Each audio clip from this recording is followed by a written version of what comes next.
Hello everybody and welcome back to another Minecraft tutorial. Today I'm going to be showing you how to build the 30 XP levels mob valve. Now this is a concept made possible by the 1.7 update, and in that update there were some changes to the way that weighted pressure plates work. Now previously these could only detect items on top of them, whereas in 1.7 they can detect mobs as well, and so it just so happens that with the heavy weighted pressure plate, when there are enough mobs to get to level 30 standing on top of it, that's when it's going to output the strongest strength redstone signal that it can, and so we can use that to create a mob valve, which is this thing right here. So this means when there are enough mobs standing on the bottom to reach level 30, it's going to activate, which we can simulate by pressing the button here, and the fence gate at the top gets closed and the light on the side gets turned on as an indicator to let you know that there's enough mobs there to get to level 30. Now because the fence gate is closed, it means any other mobs that are coming into this are going to stay on top, and then you can throw a splash potion or something like that at the ones at the bottom, kill them all, get exactly 30 levels, and then reset this thing by pressing the button on the side. So this is intended for use with a mob spawner or a mob farm of some sort. You would gather the mobs, you would put them into a water stream and drop them into the valve, and then when you kill them you're not going to be wasting any of the XP that you get from those mobs. And so before we go into the tutorial, I think it would be a good idea to show you a demonstration of this in action and also show you some alternative designs as well. So there's almost enough mobs here to reach level 30, so let's spawn a few more so you can see this in action. There we go, and now what we need to do is kill all the mobs in there. Let's spawn another one. You'll see won't go down into this area where we're going to kill all of these guys. So let's throw in these splash potions, and then we're going to get an absolute ton of XP.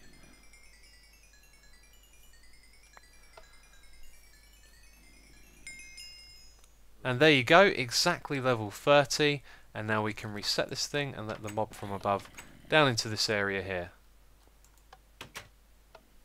So now that we know what this is and we've seen it in action, I would like to say thank you to my buddy Ease, who is a redstoner on my server.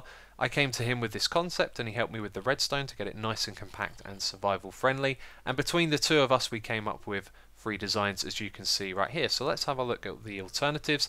This one uses a new concept that was introduced by Squirt dude recently. There'll be a link to his video in the description box if you want to know more about that, but we can just spawn in some mobs here to simulate them coming down from above, and then when we have enough to reach level 30 this thing is going to activate and it's going to dispense some lava above the zombies. So when we hit one of these guys, they're going to go up into the lava, they're going to come back down, and then they're going to die and drop XP, which was on fire. That's what you saw just come to me, and drops as well. Now I haven't used this with a splash potion before, but in theory it should be very similar.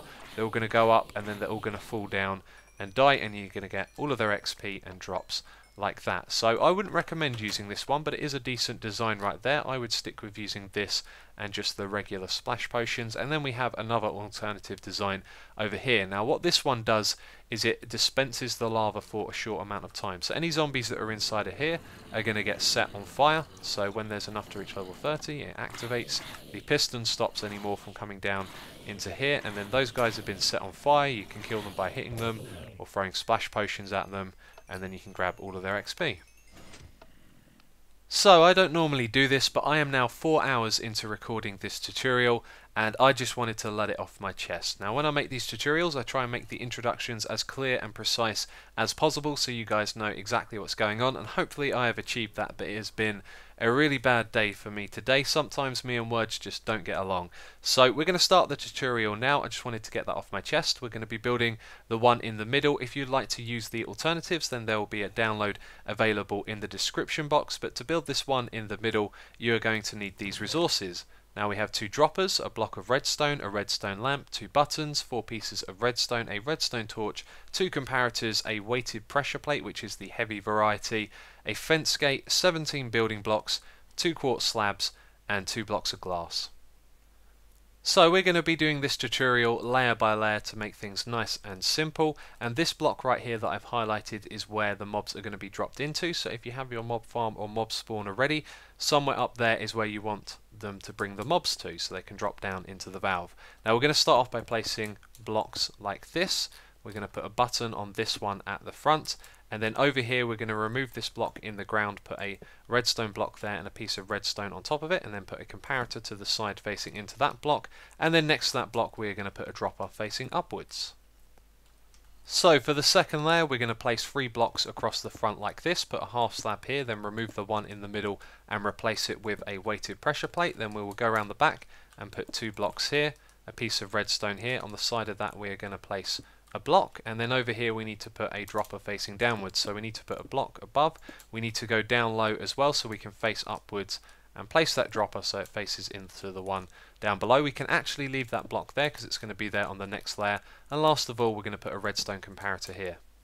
So for the third layer we're going to place 2 blocks, and this one here is going to have a button on the front of it. Then we'll place glass at the front, a redstone lamp to the side of it, and then over here we can put a redstone torch and a half slab there, and then the last thing to do is to put a piece of redstone here. So for the fourth layer we're going to start off by placing a block here and put a fence gate above it, then remove that block. Then we can put a glass block in front of it and blocks all around it like this, and then we need another one above this torch, and then last of all we're going to put a piece of redstone here, and then it's ready to use.